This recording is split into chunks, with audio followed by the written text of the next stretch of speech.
ये है आवाज न्यूज नेटवर्क और आप देख रहे हैं आवाज भारतवर्ष।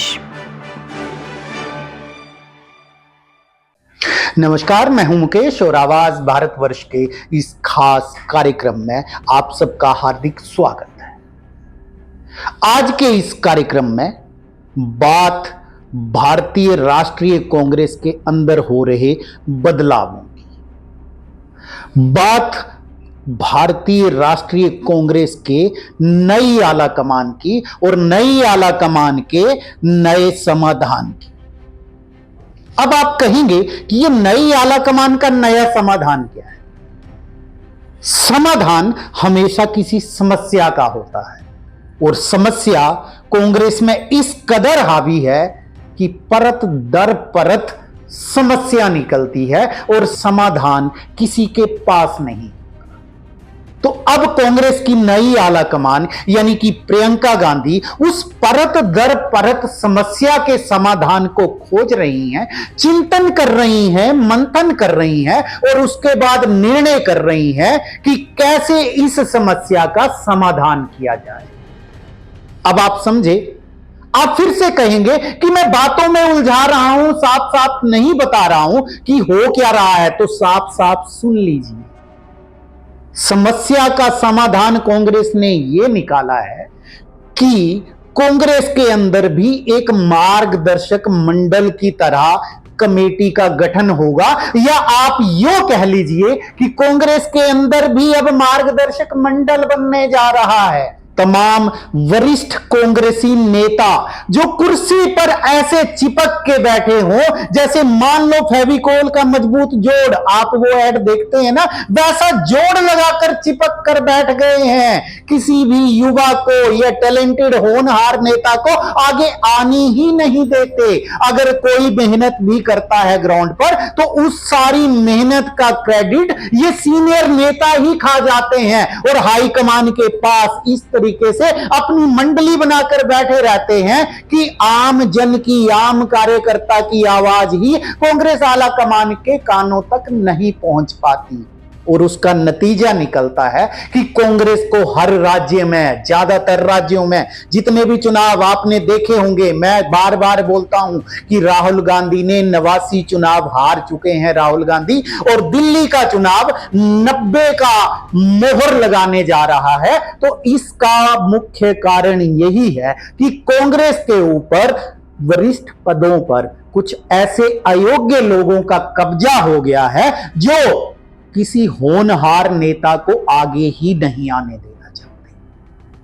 अब आप समझे मैं क्या कहने जा रहा हूं। बिल्कुल, कांग्रेस की नई आला कमान ने और कांग्रेस के राष्ट्रीय अध्यक्ष खड़गे ने मिलकर कांग्रेस के अंदर एक नई सर्जरी करने का फैसला लिया है, ताकि वो जो लोग जो एक कोड की तरह कांग्रेस के ऊपर चिपक गए हैं, माफ कीजिएगा मैं ऐसा शब्द इस्तेमाल कर रहा हूं, प्रयोग कर रहा हूं, लेकिन इस शब्द को प्रयोग करना यहां जरूरी हो गया है क्योंकि कुछ लोग इस तरीके से पार्टी के ऊपर कब्जा करके बैठ गए हैं कि कांग्रेस को कोड हो गया है। यानी कि कांग्रेस अपनी विचारधारा को भी जनता तक नहीं पहुंचा पा रही है और साथ ही सत्ता की चाबी भी दिन प्रतिदिन हर राज्य से फिसलती जा रही है। कभी इस देश की सबसे पुरानी पार्टी, सब राज्यों में अपना वजूद रखने वाली पार्टी की सरकार महज 3 राज्यों तक सिमट के रह गई है, और पूरे देश को कभी अपने दम पर चलाने वाली कांग्रेस जो 400 सीटों का आंकड़ा भी पार कर गई थी, आज 99 के फेर में फंस के रह गई।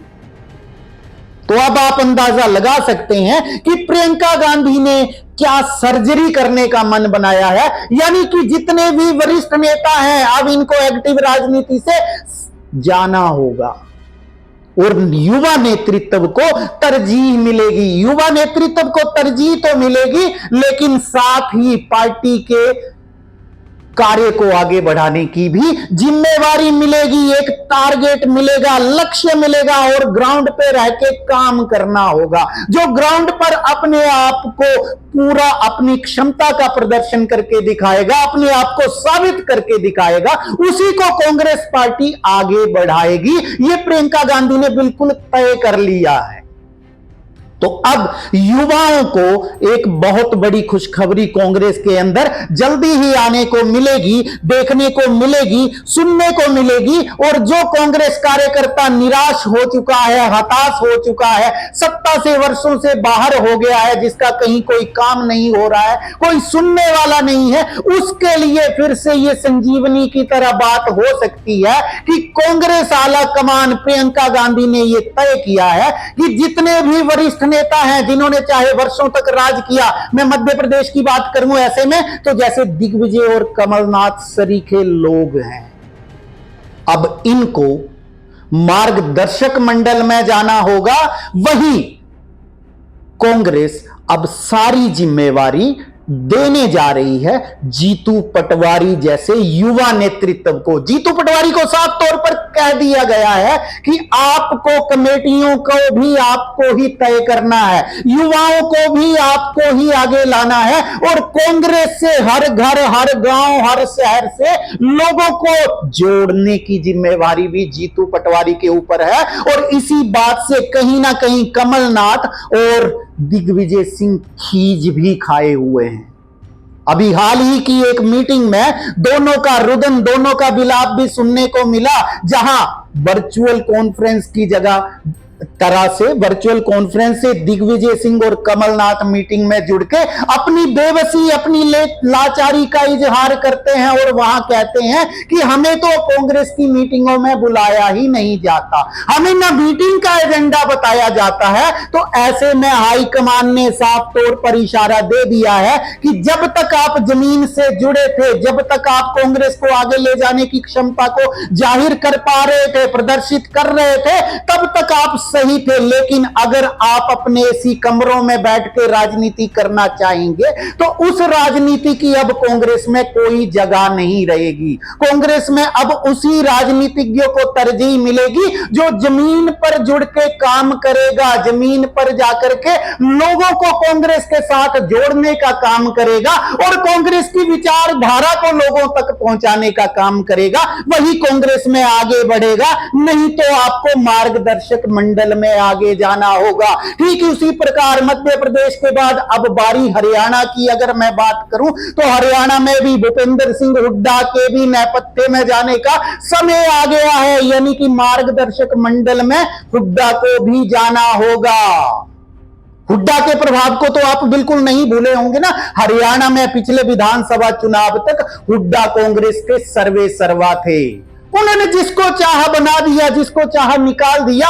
हाईकमान को हर एक अपनी बात को मनवाने के लिए हुड्डा किसी भी हद तक जाते थे और हाईकमान को इतना मजबूर कर देते थे कि हाईकमान घुटनों पे आ जाती थी। लेकिन ये नई कांग्रेस की हाईकमान अब किसी की सुनने के मूड में नहीं लगती, क्योंकि प्रियंका गांधी और उनके रणनीतिकारों का साफ तौर पर मानना यह है कि वैसे भी हमें कौन सी सत्ता नसीब हो रही है, तो अब हम ऐसे क्षेत्र को नहीं बनाएंगे जिनकी पिक्चर, जिनका व्यक्तित्व लार्जर देन लाइफ हो जाए और कल को वो पार्टी को हर चीज में ब्लैकमेल करना शुरू कर दे।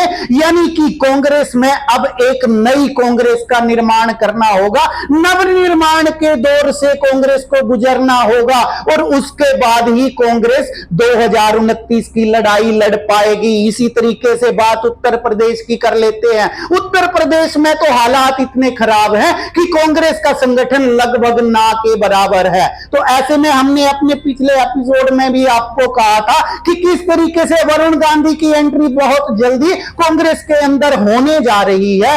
इसी कार्यक्रम को आगे बढ़ाने के लिए कांग्रेस के अंदर अजय राय के नेतृत्व में कई कमेटियों के ऊपर नाम और सुझाव मांग लिए गए हैं और सर्जरी की पूरी तैयारी उत्तर प्रदेश में भी शुरू कर दी गई है। उत्तर प्रदेश में भी ऐसे लोगों को नेतृत्व सौंपने की तैयारी हो रही है जो पार्टी के लिए दिन रात सेवा भाव से काम कर सके। इसके अलावा कांग्रेस के अंदर सेवा दल हुआ करता था, सेवा दल कहां है आज?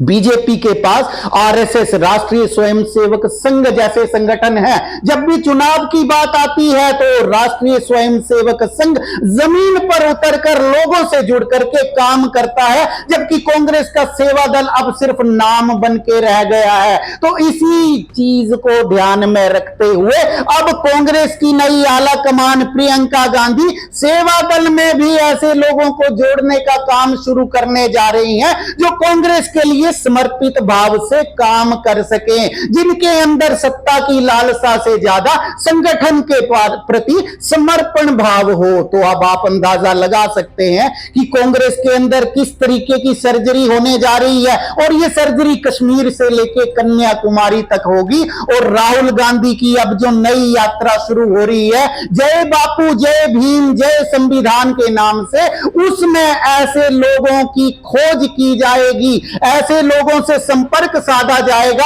ऐसे लोगों को देश भर से जोड़ा जाएगा जो कांग्रेस के लिए काम करेंगे, कांग्रेस को आगे बढ़ाने का काम करेंगे, कांग्रेस की विचारधारा को आगे बढ़ाने का काम करेंगे, और सबसे बड़ी बात जो मोदी के खिलाफ संघर्ष करने के लिए तैयार हो, जो बिकाऊ ना हो, जो चुनाव के वक्त ऐसी कोई स्टेटमेंट ना दे या ऐसी कोई भद्दी बात ना कहे जिसका फायदा नरेंद्र मोदी उठा करके ले जाएं। तो कांग्रेस के अंदर जितने भी बदलाव होंगे वो भी हम आपको बताएंगे, लेकिन अभी बदलावों की शुरुआत भी नहीं हुई और कांग्रेस के अंदर हलचल मचना शुरू हो गई है, यानी सर्जरी की तैयारी अभी जस्ट शुरू हुई है। और कांग्रेस के अंदर जिन लोगों ने अपना डेरा जमाया हुआ है, जो कुर्सी से चिपक के बैठे हुए हैं, वो जाने के लिए नाम नहीं ले रहे हैं। उनके अंदर खलबली मचना शुरू हुई है। अंदर की बातें आगे भी आपको बताएंगे, कदम दर कदम आपको हर हाल कांग्रेस का बताएंगे।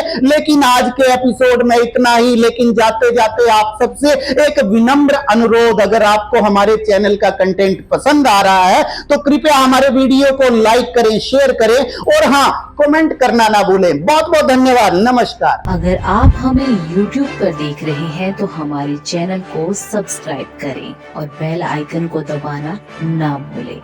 अगर आप हमें Facebook पर देख रहे हैं तो कृपया हमें लाइक, शेयर और कमेंट करना ना भूलें।